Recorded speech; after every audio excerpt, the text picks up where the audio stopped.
I can highly recommend getting a crab net with a zip. Yeah. We'll put all one into one tonight.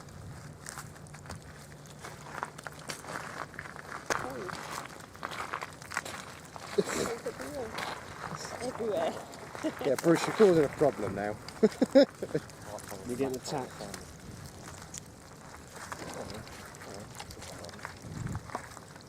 You get one, call out your trouser leg. Bruce, do you want to keep any of these or? Well, I'm going to keep some of the big ones, yeah. Yeah? Yeah, he's keeping that one. Yeah, keep that one. It's a nice big size one.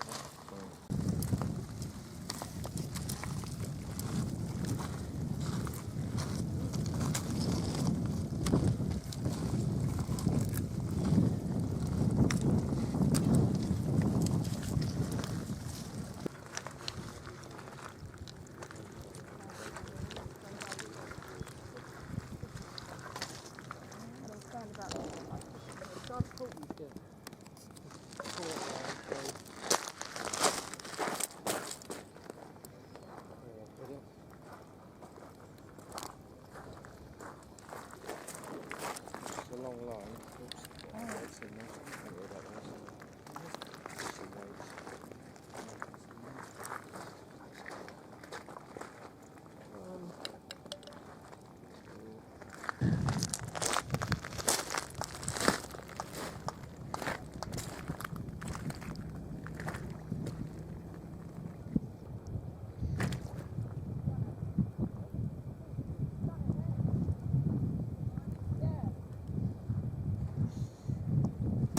Good.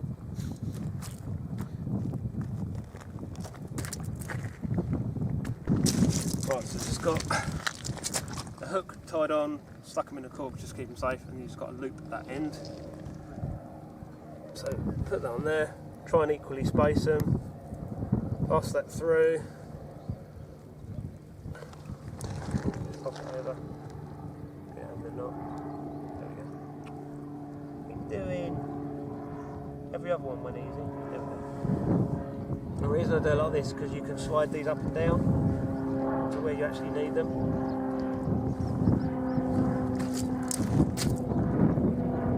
And lay that out, and then I'll come back, walk back and bait them up.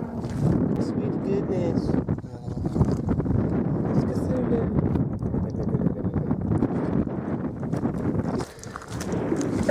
Which I've got some squid on.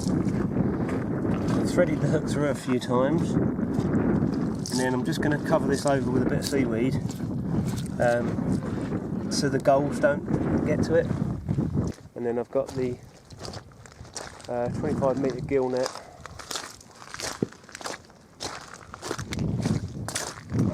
Just pegged it up in the middle. It's got floats on it and weights in the bottom, but because I've never used it before, I'm not sure. So we've got the little wooden floats there, and at the bottom there's little lead weights,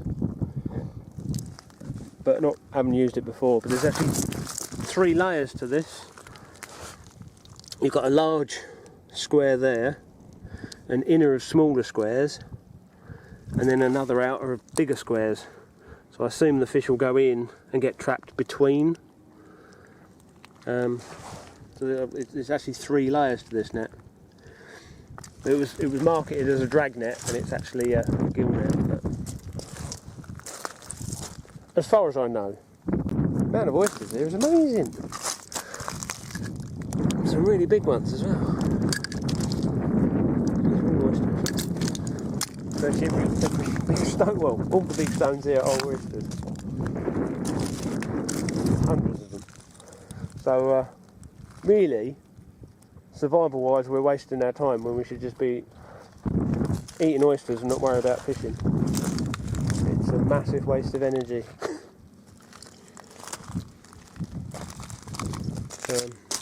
There's also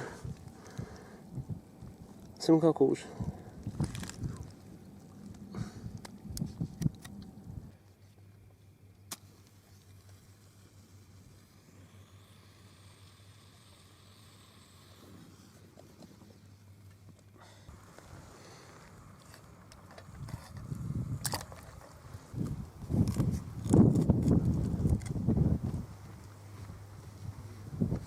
Tell us about the taste. It's quite sweet. It's also got like a slight bitterness in the background, like in the back of your throat. But yeah, it's just very, very woody. But yeah, it's still food. Once it's cooked, I believe it gets caramelised and it gets better. Yeah, the sugars will caramelise, that'll be really nice. You see in there, you can see how fibrous it actually is. I'm scanning in, mate.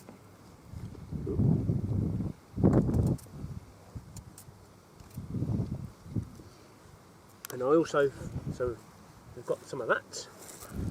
I can boil up. We've also got some sea aster, which are nice fleshy leaves that I've got in my little foraging pocket.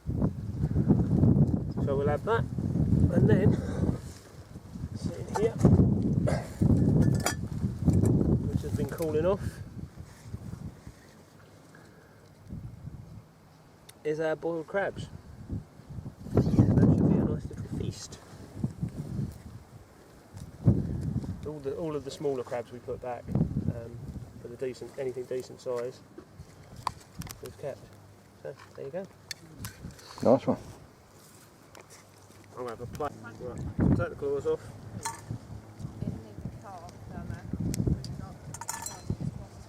There's a seam.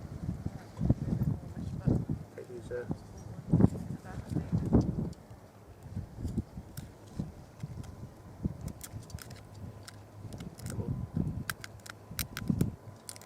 There we go. This is like removing the purse. Pull that nice and gently. I mean, here is like his. This is the dead man's fingers. Coming closer. Which is like the filters, which can carry bacteria, and they're pretty bitter. So that's jettisoned, and then just either side of the shell, just in there, there's a little bit of meat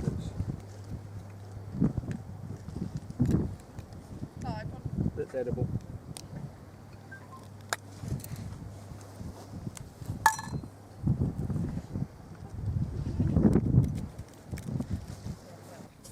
Okay, so I've got my sea beet there in some hot water. I'm just going to leave that to simmer. I'll just get that up to boil. And then I'll add the sea aster as well.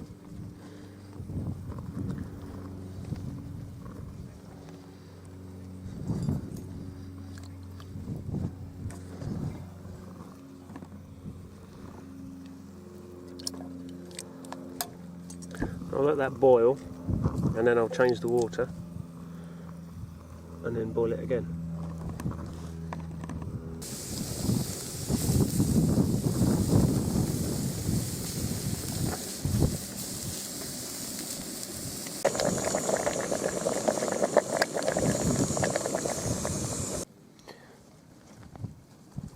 So we've got fried halloumi, sea aster, sea beet, and then all the little white bits in there, that's the crab that I mixed in as well. Didn't get a lot of meat off the crab, just because they were very, very small, but they tasted nice. So I'm going to chow down and I'll see you later.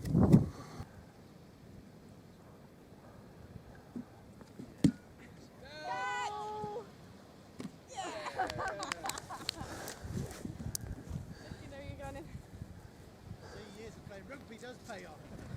It does. We're still waiting for the tide to come out a bit more so we can get to the nets.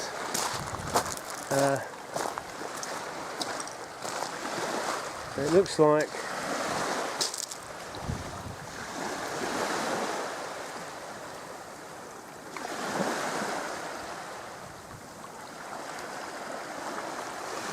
that's the net. There's also a stick floating. So whether the fish has caught it and knocked the stick out,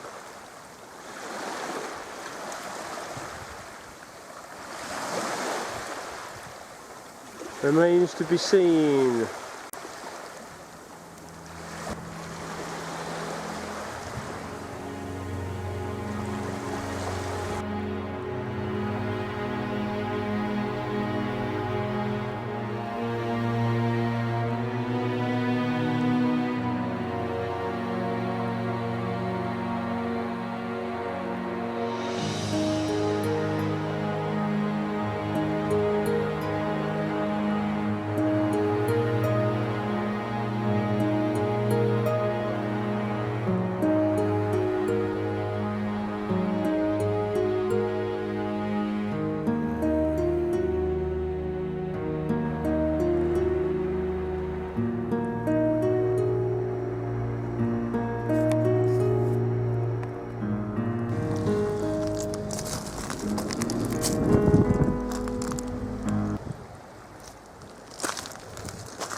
interesting. That is completely destroyed.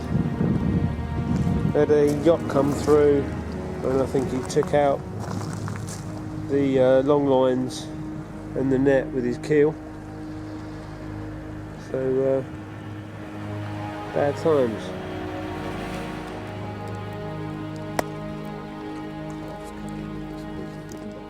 I haven't been back, no.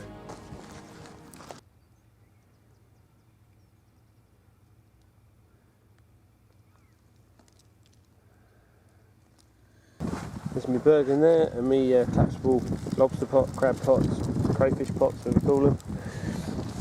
Got sort of my cooking gear and stuff stuffed in there. Got my Gore-Tex down the bottom because it's such a small tent. Keep your Gore-Tex in there in case of rain. Not that we're really expecting any now. Some batteries, torches, clothes all stacked right up there. This is the MSS patrol pack. The inner sleeping bag because it's just for summer, and then I've got a Sports World airbed, which was like a tenner. And then in here is kind of like my camera box, where I've got a 12-volt alarm battery and my cameras and bits, but I've rigged up a cigarette lighter to the side so I can charge my phone, charge my cameras, and then water bottle and bits for the night. So not a bad little tent. There's a few little sort of tears on it up there. It's sort of torn away from the pole. There's a hole in the bug net there. Bruce on a proper bush trucker trial. Cricket. Sure, cricket, grasshopper or whatever. So you pull his ponds on. There's little gum guts. Don't touch him anything.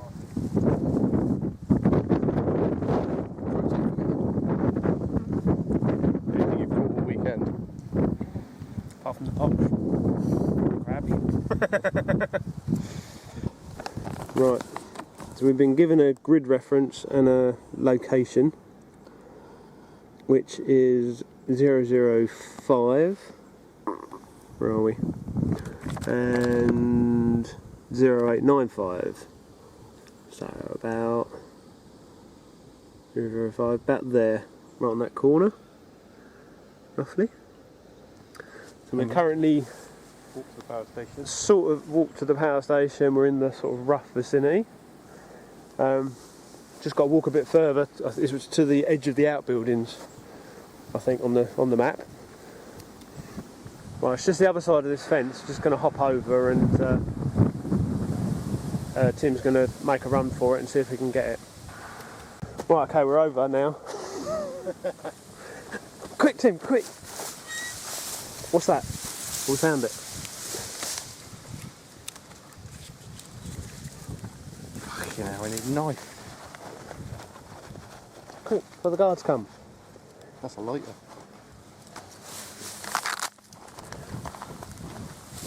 Ah.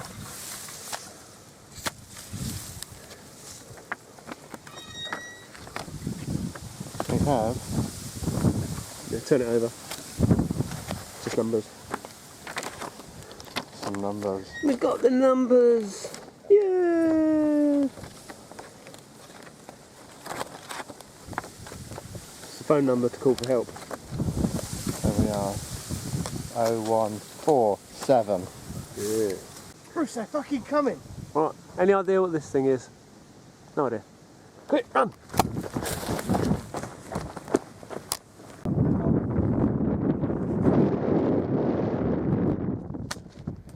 Oh!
Yep.